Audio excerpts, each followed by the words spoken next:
Good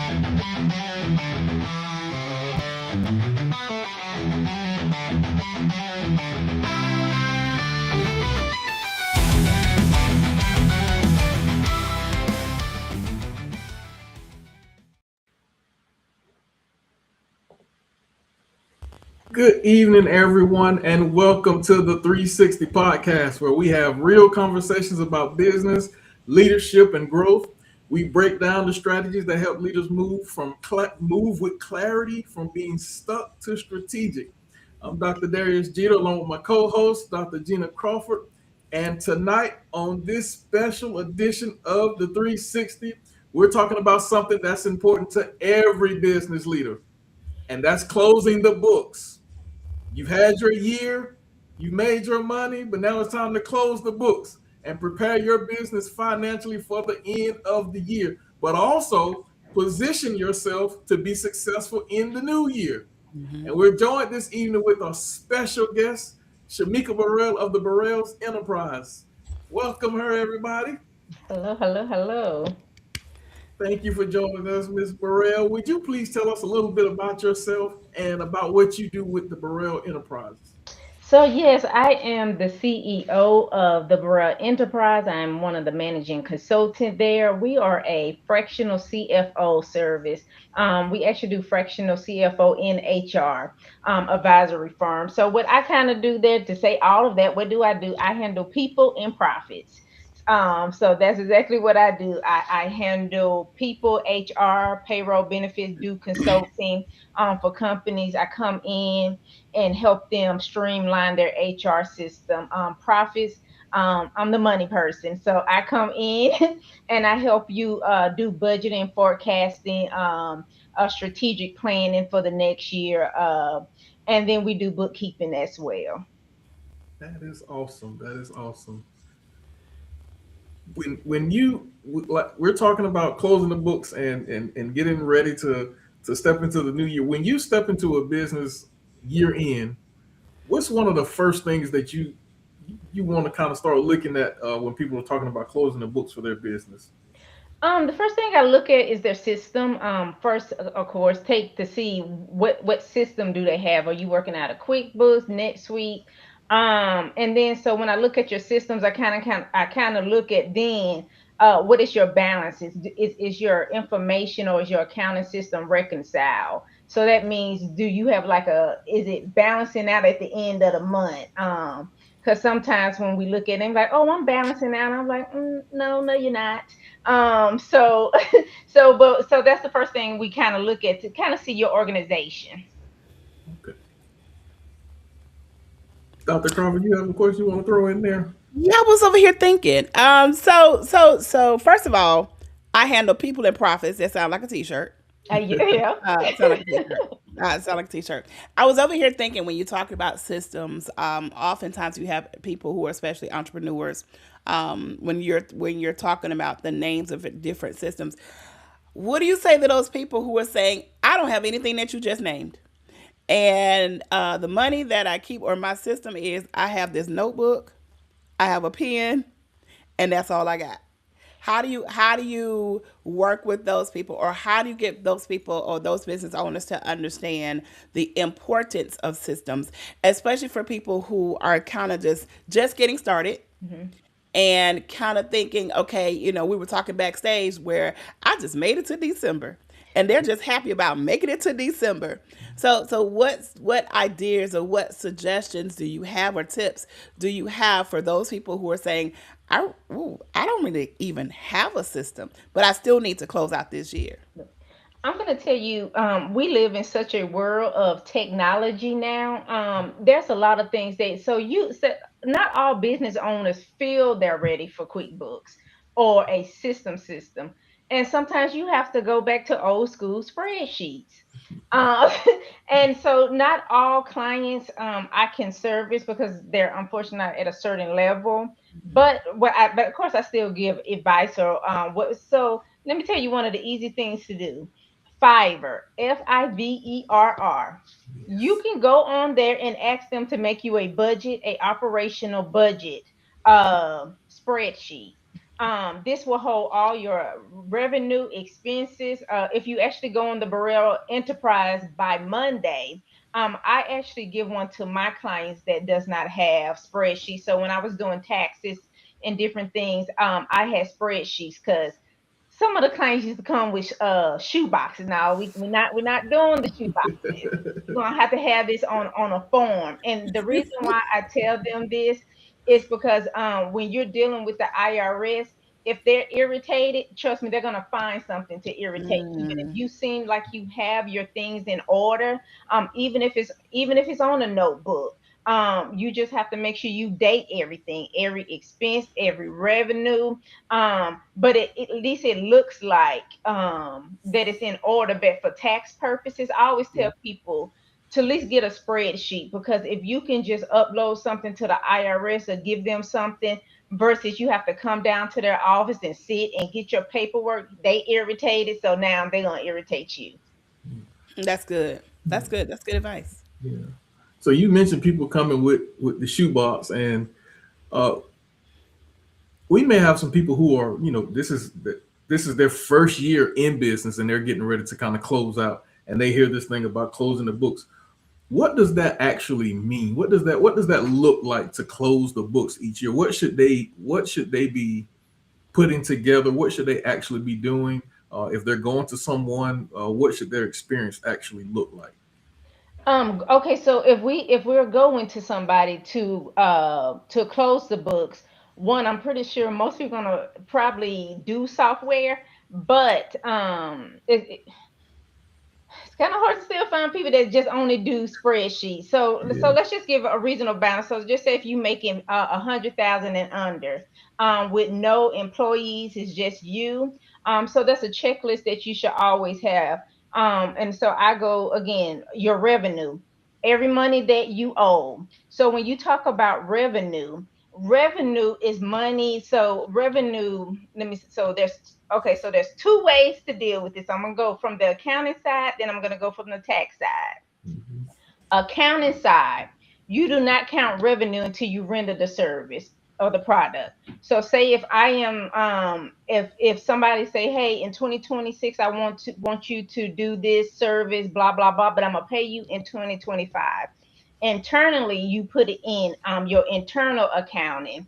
Um and when you actually do render the service for tax purposes, you have to count it, everything the government you made in 2025. So it's kind of hard when people say, oh, okay, it's just entering and putting out it. It's actually not.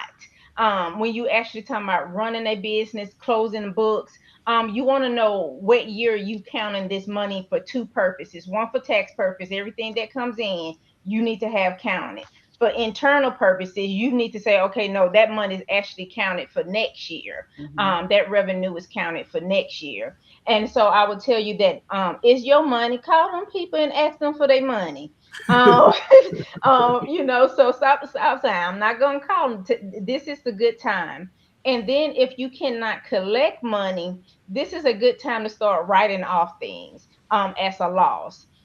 You can start writing off, and don't send nobody no invoice. You know they're not gonna pay them, but like, well, she told me to write it off. No, there's Hmm. there's other things you have to do. You have to show that you tried to collect the money and different things. But you can start taking those items and start writing them off. So connect revenue, get your expenses, anything that you paid for, not in your personal account.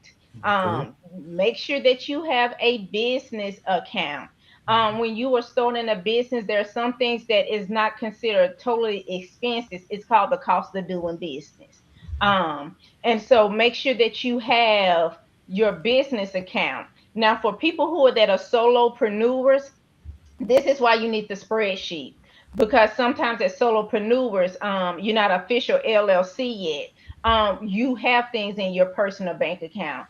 This is why you need to have a list saying that this is my revenue, this is what I made. At the You should have been doing this in January, but at the end of the month, totaling your revenue, everything that you got, so you can make a when you pull your banks, you can say, hey, I highlight this match what I got. This is my revenue. My expenses, the same way. You put in your expenses. This is for beginners. If you have a notebook or a spreadsheet, this is my expenses, and then that's your expenses. And so when you close these things out, it should be in your revenue as coming in your bank or in your expense part coming out. So you have to go to your bank account and match everything with your bank Mm. account for starter. Okay. So how how often should business owners be actually reviewing their numbers during the year so that when December comes or when January hits and it's time to start putting all this together, that they're not in a scramble? How often should they be reviewing their numbers? At the end of each month. Yeah. So at the beginning of the next month. So Okay. some it depends on like we have some clients like their closing is like they have to have it, 7 days after each month. You reconcile your bank accounts, everything you spent in Capital One, everything that was brought in, you reconcile it. You should be able to see it in your bank statement. I Okay. have a question. What Mhm, do you say to those entrepreneurs who, especially they're just getting started, mhm, and what do you say to those people who they're just really kind of giddy about doing business, mhm. but they're not necessarily looking at the numbers. They're not necessarily looking at their books. They're just kind of assuming, well, hey, I just got paid. Somebody just paid me $20. Somebody just paid me $100, but they're not necessarily looking at the books. Is that how do you correct that behavior, or what would you say to those people to say, no, this is a necessity? One, I tell them it's a hobby. It's not a business. That's exactly, so you train it like a hobby. So Mm, here's the thing: you don't have to fully know accounting to just do checks and balances.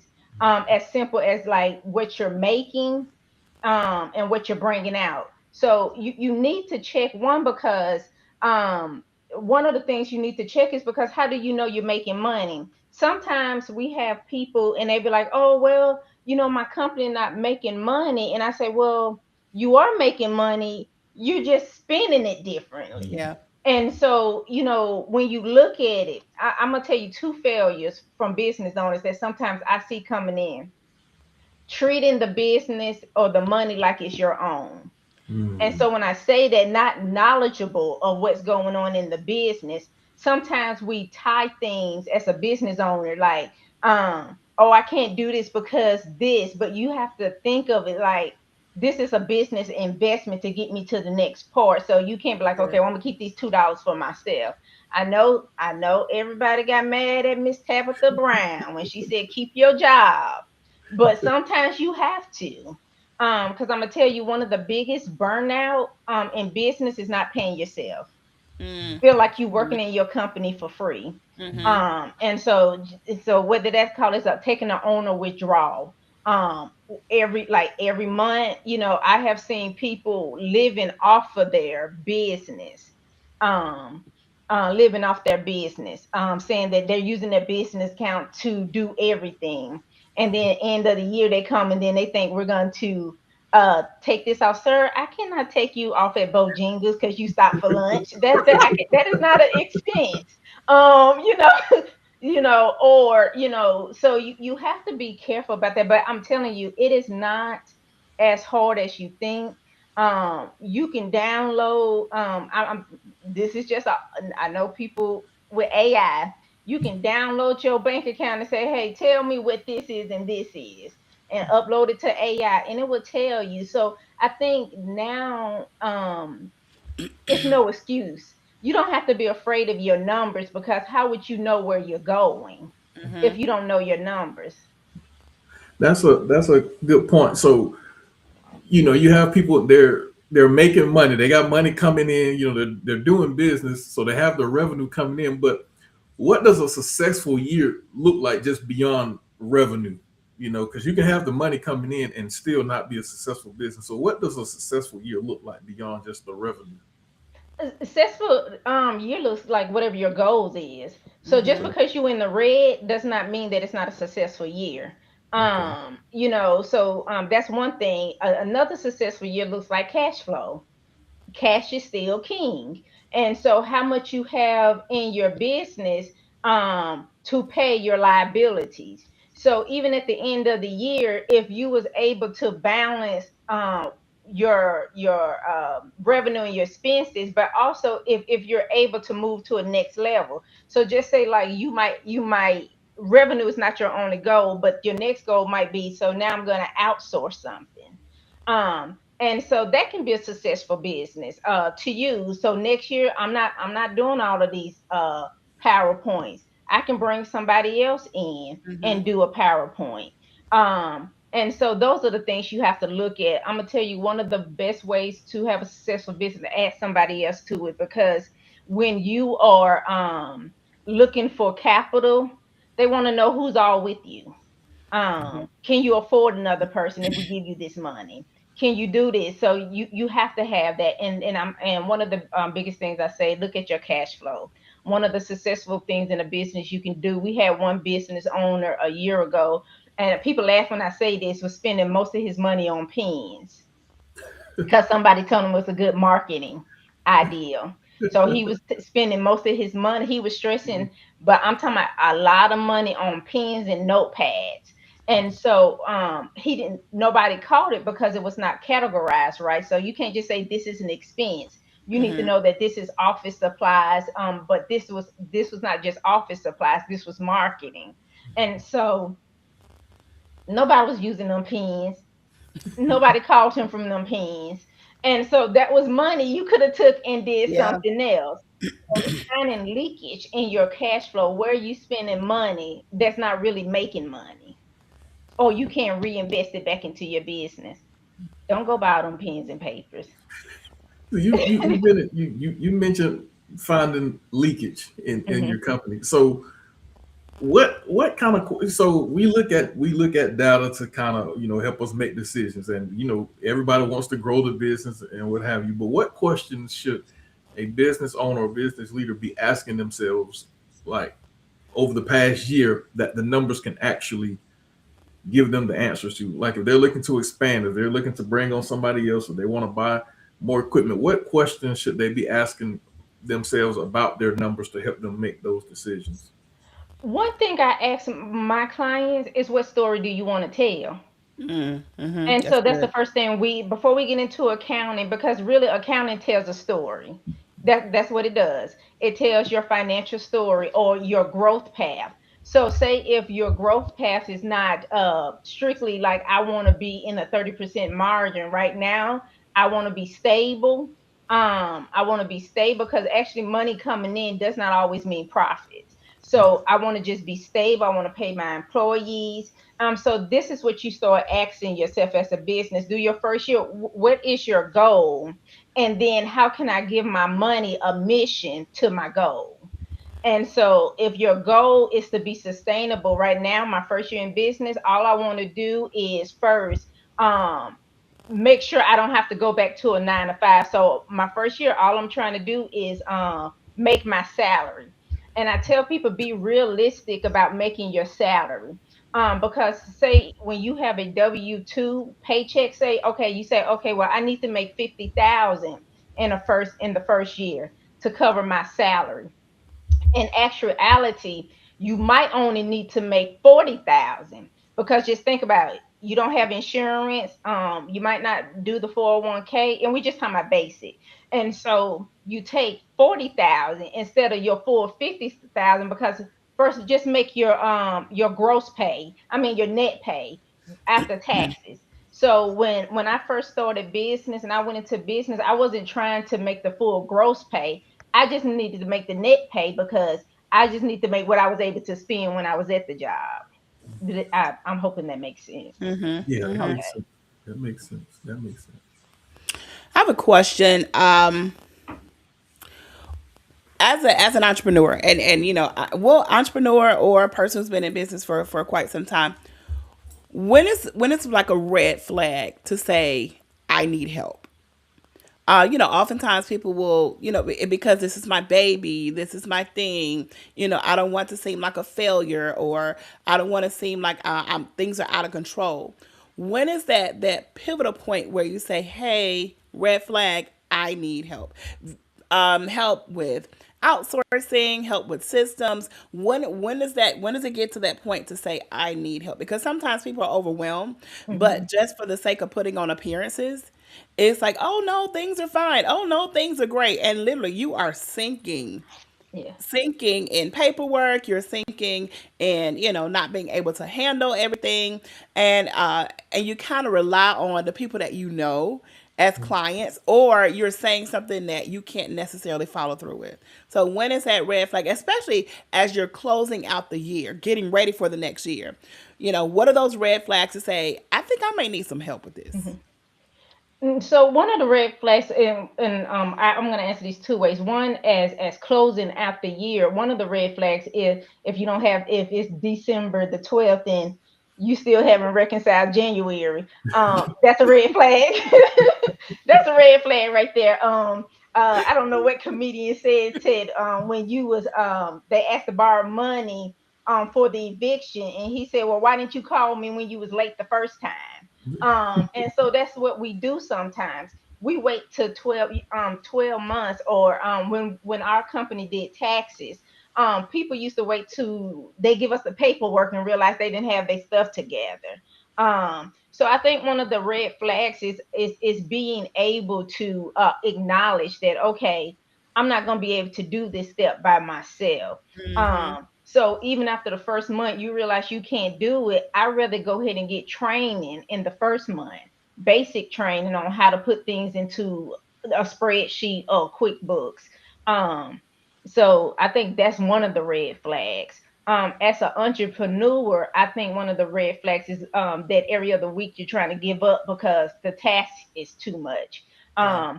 It is a different is running your business and then actually being working in your business. So you have to make that decision if working in your business is going to take more time than actually running your business.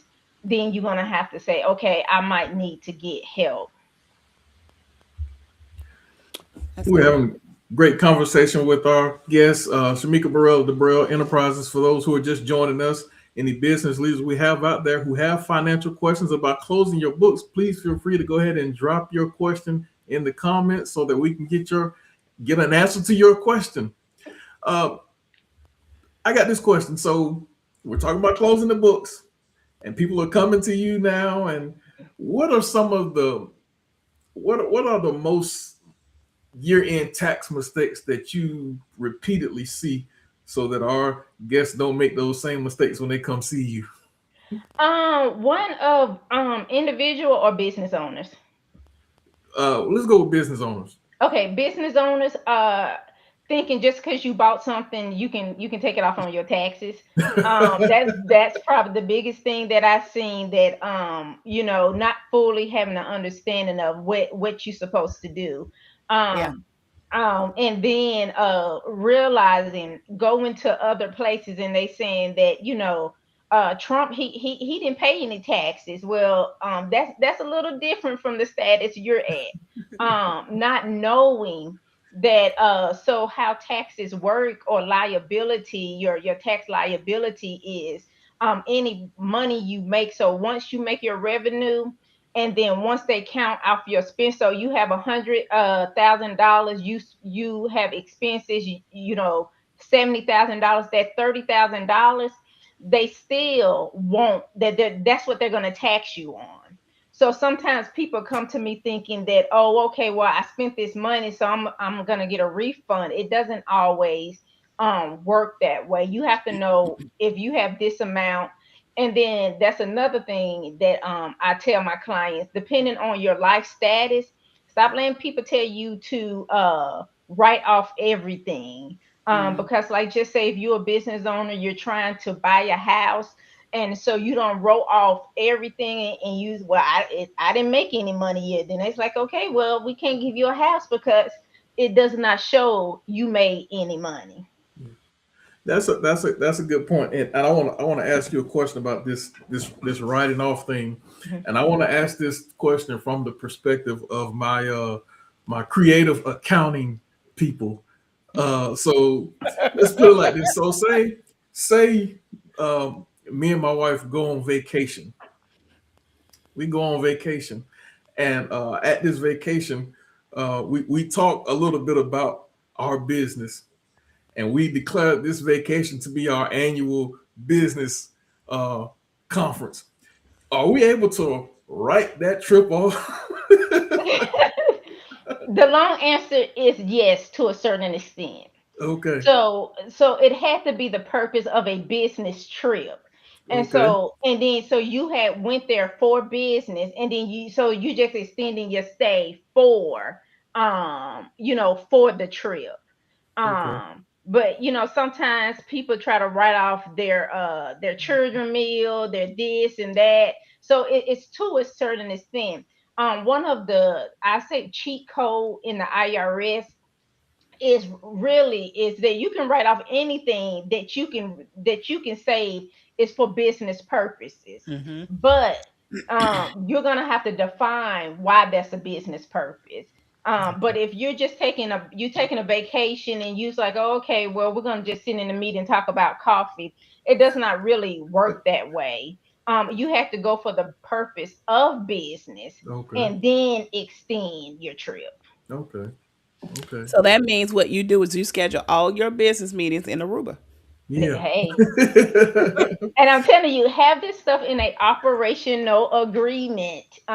You cannot just pick up one day. So this is how we structure our company. So we structure in a way that 3 days out of the month, we go to Aruba and we settle, whatever business manner. You have to have an itinerary to the business. So Okay. it's not like, okay, well, I'm gonna do this and do this. Well, it's like, okay, well, everybody has to meet at dinner and discuss this. But it's if your is your wife in the business, or you just talking about, I just went to Aruba and I took my family. Okay. Um, no, Yeah. sir. So again, to those who are just joining us, we're talking about closing the books, especially for those of you who have businesses. So what would you say are the decisions that absolutely have to be made before December 31st, Mhm. tax wise? That's a matter of tax wise. Tax wise, if you, oh, and I just want to explain this real quick, because this tax wise, be careful if you are becoming a X corp tax for that tax liability to be double taxed. So these are things that needs to be discussed. How we're going to structure our business, because that's how you do your accounting, accrual based, cash based. These things have to be discussed before your taxes. Secondly, the structure of your business, do it aligns with your accounting, with the accounting rules. Secondly, well, that's thirdly, things that has to be done is, again, collecting your money, collecting all your expenses. So if you don't do nothing but sit down and say, this was my revenue, this was my expenses, and so have that in order. Have all your receipts in order. And if you are your expenses, you definitely need to have them categorized. You can't just throw expenses, even though when it goes on taxes, sometimes it might be, you see your expenses, but you need to have them categorized. Like, this is office expense, because on a schedule C, you would see that. So let me correct that, because on a schedule C, it will say office expense. And sometimes those are the things that get flagged. That's good. I have a question. Hmm. So, aside from the monetary piece, closing out the year, how important is it for business owners, entrepreneurs, or whoever to take a break before the new year begins? And when I say that, I was literally driving home today, and I was like, "Wait a minute! It's the second full week in December already." Yeah. And so, you really only have two full more weeks left. And then now we're ushered into 2026. So how or what would you suggest? How important is it just to kind of sit back and take a breather, or sit back and kind of, you know, um, celebrate the success that you had this year, or even if you did not meet your goal, how important is it for business owners to just kind of take a step back, because what happens is we move right into the next year, and the next year is going Yeah. like going fast. So what would you say, how would you speak to that? I would say, just as you do PTO time, at a W-2 job, you should do it at your work. I mean, in your business. I think it's varied to have a look back day, or a That's good. rest day. Even if you take one day to look back, and then the next day I'm going to rest from everything. I'm gonna take a rest so I can assess what I'm doing or Mhm. figuring it out. Because if you confused, then you'll lead in the new year's confused. So rest should always be scheduled in your budget, especially for small business owners. That's one of the things we do ask. Say, so how do you, when you pay yourself enough to put enough to the side to say this is your PTO day, just to put it in layman's terms. That's good. Yeah, 'Cause I don't yeah, think that's something that we really think about, yeah. especially as a business owner. Is sometimes you feel like you have to be on all the time. And so, to take a break, you feel like, okay, I'm wasting time or I'm not being productive. But yeah, I think I love the fact that it's like, no, you need to take time to look back. You need to take time to reflect, okay, what worked well, what did not work well. Again, like you say, you go into the new year confused. And so it begins a cycle that seems to be never ending. And I think you ought to build on community. One of the things is you as good as your strongest partners. So one of the things that I do, I mean, I just happen to have a womb buddy, that does accounting as well. Shout out to TP Financials. Um, but I am able to entrust her with my clients and information. So when we shut down, we don't completely shut down. We have somebody. Hmm. So you should always, as a business owner, even if it's not in your first year, to think about how do I want to duplicate or partnership with somebody that emails still get answers, that things get answered, but nothing is more important than your health. Because if you're in a Yes. hospital, the Yes. business not gonna run anyway. Yeah. So I got one more question for you, and it's in two parts, um, because I'm sure we're gonna have some people starting some businesses coming up in January, and we have some people who have businesses now, and they want to make sure that they start right. What does starting the year right actually mean financially?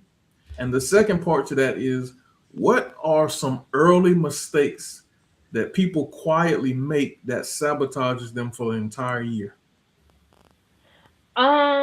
one of the things is, okay, so the first question, give me the first question one more time. What does starting the year right actually mean financially? What does that actually look like? What does that actually mean? I'm gonna be honest with you. It doesn't. It is no one answer, and I'm gonna say this because it's pertaining to your situation. So Okay. starting right for me might be different. It's like I want everything closed out, so on a new year my books look fresh. Starting somebody else, meaning just getting started, might be their new year. Opening that bank account, you all year you've been commingling funds. So starting for you might be okay, taking the structure that I didn't have right, excuse me, or the systems that I didn't have, and just put them into place. That can be a start of the year for you. So I think it's kind of depend. You might then get your vacation at the end of the year, so I'm gonna plan it at the beginning of the year. Mm-hmm. So financially, I think it kind of just ties into what your goal is. Okay. And what mistakes do people tend to make? Just this quiet mistake, or just unknowing mistake that people just make right out the gate, and it kind of messes them up and sabotages them for the whole year, and they're just trying to play catch up from that point on. Ignoring your finances, Okay. ignoring ignoring your money, ignoring asking for a solution, how to, like, I'm not ready for a system. What is the other? What is else something I can do? I think having that quietly being ashamed. I'm telling you, the best time to Mm-hmm. start learning is when you don't have any money at the time. So that way, it ain't hard to reconcile, it ain't hard to fix. So I think quietly, being, people think sometimes you have to wait till you uh, get money to have an accountant, but I mean, we still do consulting services, so you can still get consultant Okay. So we got a consulting. question in the comments. It says, "What are the pros and cons of not paying yourself when you start your business?" um I cannot think of one pro. I mean, one con. I mean, hold on, let me say it. I can't think of a reason not to pay yourself. Okay. If you don't pay yourself, it's a con from the beginning. Um, so you con yourself out of doing volunteer work. You should start a nonprofit.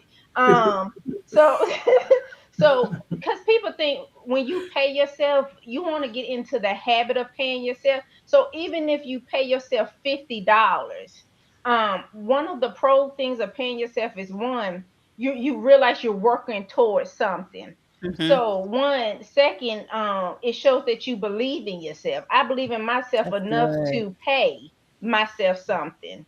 um Third, when you're looking for investors, if you're not even making money to pay yourself, how you gonna make money to pay me back? Yeah. Because you're gonna be burnt out. Yeah. So not paying yourself in a business, people think that you don't have to get on payroll. But when I first started my business, I had took 10% for everything that I made. $50, I took five. So I mean, on the way home, I got a cheeseburger, but at least I Yeah. got something, with my money.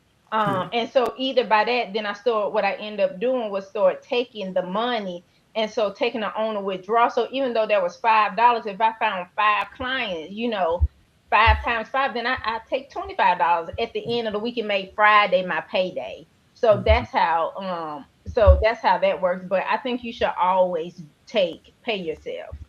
Now, she just gave y'all a partial strategy of how to set up a system to pay yourself. I Yeah. hope y'all were paying Yeah. attention to that. Yeah. So how do you or how do you help people kind of shift the mindset when you feel guilty about paying yourself? Because some people feel guilty. They feel like they're taking away from the business rather than allowing the business to grow financially. So, what do you say to those people? And that was really good. It's like paying yourself shows that you actually, you believe in what you're doing. But what do you say to those people who still feel a little level of guilt because it's like, I'm not really making the money that I thought I was going to make. And so if the money is coming to me, how do I not feel guilty about looking at my financial statement and I'm like, ooh, that's that cheeseburger. I, don't- I think that, so you have to shift your mindset. You're not a household employee of your business. You're the owner of your business. So you set yourself with an owner mentality. I Would you like go that. work for your job for free? So would you clock into your job every day for free? Why would you No, clock into your business for free? that's And good. so that's what you have to think of. So that's how you would look at. And when you get into the position of asking for funding, asking for more money, and they see that you're not even paying yourself, why would they give you anything? You don't you'll get burnt out. And then it also tells you don't have a strategy. So Mm. it exposes the financial part of your business. But at least I have a strategy that by the end of the month, I'm gonna take $30. And so if you can't take $30 to pay yourself, then it's like, okay, then again, you have an expensive hobby. You have any other questions, Dr. Crawford? I'm over here. I'm just like my wheels are just turning. My wheels are turning because you have so many people who, you get to this point in the year, and again, their idea of success is, "Ooh, I made it to the end of a year," and Yeah. so not looking at the financial aspect, not looking at even the time to rest, not even looking at the fact that is this really a hobby or is this really a business? And so I think sometimes we push this whole push the entrepreneur piece, or we push business and push business on everybody. And Yeah. so now you some people feel like, everybody has to have a business. But I'm doing this thing and I'm calling it a business, but what is it really? And so looking at all the different pieces that come along with business is something I think that we, should continue to have conversations about. So this was absolutely phenomenal. Like literally, my wheels are turning. Like there are so many people that I know personally, and sometimes myself included, to say, I didn't think about that. Yeah. Oh, I didn't think about it like that. But just the way that you're explaining it, the idea of, so would you go to work for free? So why would you not, do the same as a business owner? Because I'm going to work and I'm showing people I believe in this company, so that's why I'm showing up. So not to show up for your own company. Yeah. What does that say? And I think this, um like Dr. Judah said, that revenue is not your whole business. It's a Right. portion of your business. Because remember, on the other side of business, we handle people. Some people fail because they don't have the right people, or they're not Mm-hmm. the right people. And sometimes that, so it's a bigger scale from business. When I first went in business, it just afforded me the opportunity to be home with my children. It wasn't Mm-hmm. about making this much money. So I tell people all the time, do not set yourself up for failure. Oh, that's the question you asked. I'm a little late. It takes me 2 to 3 business days. But but but don't set yourself up for failure comparing yourself to social media, comparing yourself to Yes. somebody saying, "Hey, I made 6 figures." I can tell you now, I see people that tells me, "Oh, we're $1 million company." Then I come in and give them an invoice. They be like, "Well, you know what? We can't afford it." I thought you were just on, what you call saying you're $1 million company. So you don't get in the hype of Mm-hmm. business. Everything should be a phase in life. Remember, Amazon did not start off at Amazon. Right. They sold books at first, then they switched to Amazon. So it compiles as a thing. So I don't want you to get discouraged, because business is hard. Mm-hmm. Business is hard, but there still is a way that you can do business at your level. I used to pay for courses. Say, okay, I'm going to pay for $1 million course to be $1 million, but I never had any structure to even prepare for the $1 million. So that was just really just another tax write-off, and I have to, redo it at another time. But I'm just saying, so sometimes we get scared by what is they put the cart before the horse. Yeah. Sometimes we get scared. The first beginning is, if you really want to know what to do, start a LLC, start a business bank account. While you're on your if you're still on a 9 to 5, take a portion of that money, write an operational agreement out, and put that money in your business account, and start putting money away for business. We got one more question in the comments. It says, when should you start building your business credit? And any advice on how and who to use to build your business credit?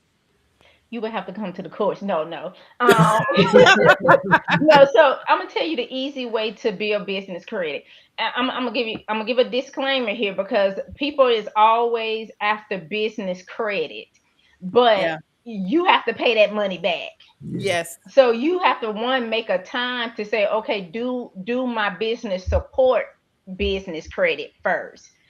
So am I shifting to pay employees to do something? But if you're trying to establish business, this is no what do you call it, promotion for these cards, but I'm just telling you.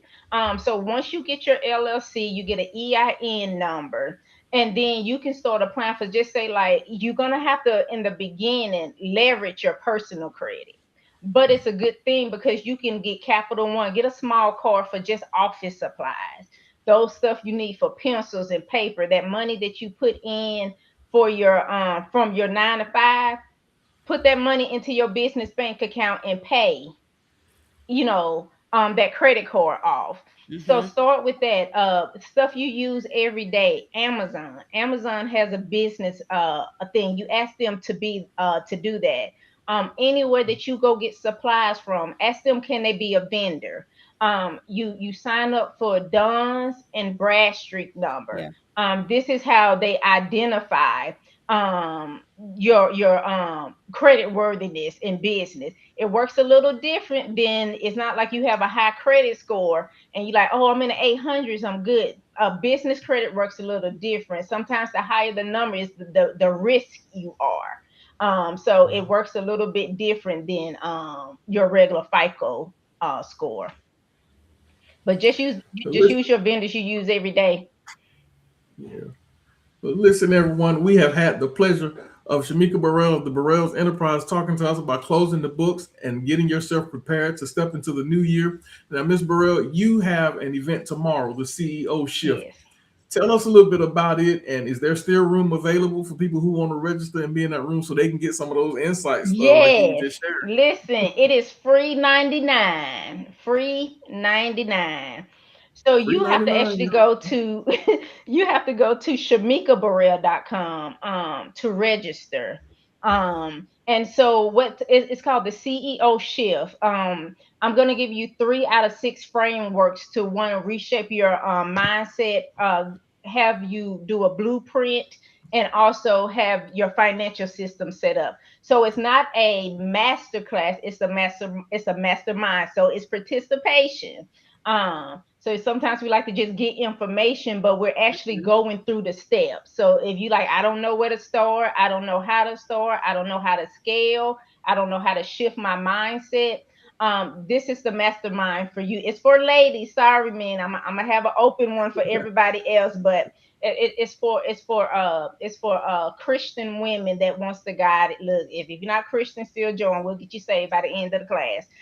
But but it's really to unchurch and unlearn people about business and finances and shifting your mindset, and it give you steps. Listen, everybody.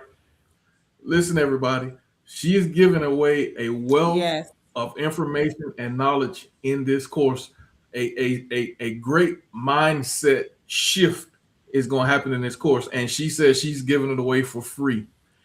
I dropped the link in the chat. Go to shamikaburrell.com to register for the CEO shift. It is going down tomorrow. I can guarantee you that you will be tremendously blessed, women, because we all talk about starting businesses, Hmm. but we have to educate ourselves so that when the business starts, you don't put yourself out of business by what you don't know. Amen. Amen. We want to thank Miss Burrell for And joining us again, for closing the books. She's been a blessing to us today. We have been thoroughly, thoroughly blessed and educated. And if this conversation has highlighted anything for you at all, it's that clarity comes from doing more. It doesn't come from it. Clarity does not come from doing more. It comes from thinking well Yeah. and from having the right, from being in the right environment to do it. So for any leaders who need the space to slow down the noise, Hmm. to help make real decisions, we have For Leaders Only by Catalyst. It's going to be a private strategy environment designed for that exact purpose, going down in February. And for those who want to go deeper, we got the Power Table coming up in April, where leaders will step into a structured, guided conversation that'll help you flesh out all the insights for the execution that you need. If either of those sound like something that's going to be a blessing to you or a help to you, go to our website, catalyst360consultant.com. We're going to drop the link in the chat right now, too. But again, go to shamikaburrell.com and register, ladies, for the CEO shift. You will be Yes. blessed. We thank you all for joining us on this edition of the 360. Thank you for hanging out with us. We will see you all next time.